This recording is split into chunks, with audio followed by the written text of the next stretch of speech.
எங்களை கொஞ்ச நாளைக்கு நிம்மதியாகவே இருக்க விட மாட்டீங்களாடா.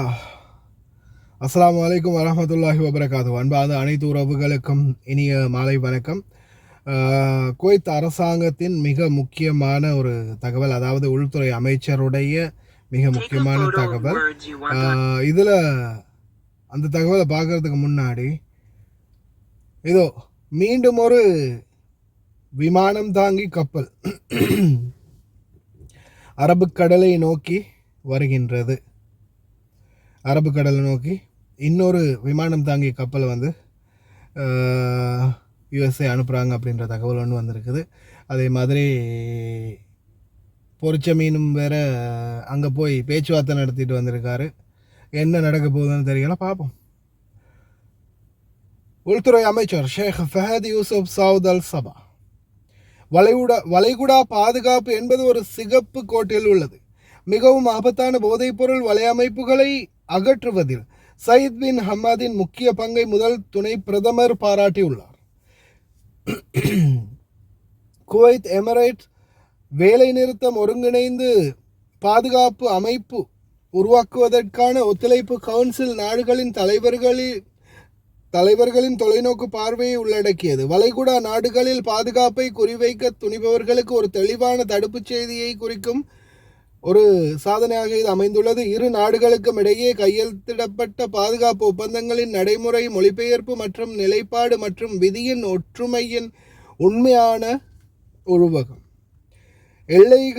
எல்லைகளை மீறுவதில் சூதாட்டம் செய்பவர்கள் அவர்களுக்கு முன்னால் ஒரு விழிப்புடன் இருக்கும் பாதுகாப்பு எந்திரத்தை காண்பார்கள். அது எந்த தயவையும் அறியாது.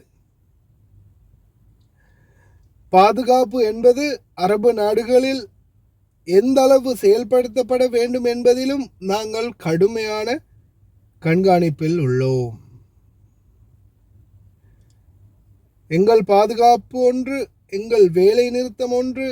மேலும் வளைகுடா இளைஞர்களை பாதுகாப்பது முன்னுரிமை. சமரசத்திற்கு இடமில்லை. தகவல் பரிமாற்றம் என்பது குற்றவியல் நெட்வொர்க்குகளை நகருவதற்கு முன்பே அவற்றின் மையத்தில் தாக்கும் ஒரு ஒருங்கிணைந்த அமைப்பாக மாறியுள்ளது. குவைத்துடைய உள்துறை அமைச்சர் ஷேக் ஃபஹத் யூசுப் சவுத் அல் சபா அவர்கள் ரீசெண்டாக பார்த்தீங்கன்னா எமிரேட்ஸ் உள்துறை அமைச்சரோட ஒரு பேச்சுவார்த்தை நடத்தினாங்க. அதே மாதிரி இப்போ ரீசெண்டாக பார்த்தீங்கன்னா கெப்தகன் கிட்டத்தட்ட 14 மில்லியன் மாத்திரைகள் குவைத் நாட்டுக்குள்ளே கொண்டு வர இருந்தது தடுத்து நிறுத்தப்பட்டது. அதே போல் குவைத்துடைய உள்துறை அமைச்சகம் தற்போதைய சூழலில் பாதுகாப்பு தீவிர சோதனைகள் அதிகரிச்சிருக்கிறாங்க. அனைத்து பகுதிகளிலையும் கடுமையான சோதனைகள். இந்த நோன்பு காலம் முடிஞ்சு எப்படியுமே இன்ஷா அல்லாஹ் இந்த சுதந்திர தினம், இவங்களுடைய தேசிய தினம் வந்த பிறகு ஒருவேளை பொது மன்னிப்புக்கான வாய்ப்புகள் கிடைச்சாலும் அதை பயன்படுறதுக்கு பலருக்கும் வாய்ப்பு இல்லாமல் போகிறதுக்கு நிறையவே சான்சஸ் இருக்குது. ஏன்னா அந்த அளவுக்கு அதிகமான கைது நடவடிக்கைகள் மேம்படுத்தப்பட்டு வருது. தயவு செய்து அன்பார்ந்த உறவுகளை ரொம்ப கவனமாக இருங்க.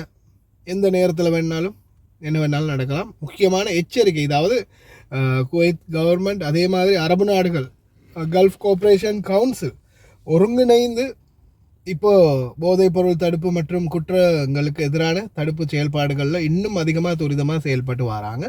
அதனால் ரொம்ப கவனமாக இருங்க. இனி வரும் காலங்களில் போதைப்பொருள் மதுபான வியாபாரங்களுக்கெல்லாம் டைரக்ட் முற்றுப்புள்ளி தான்.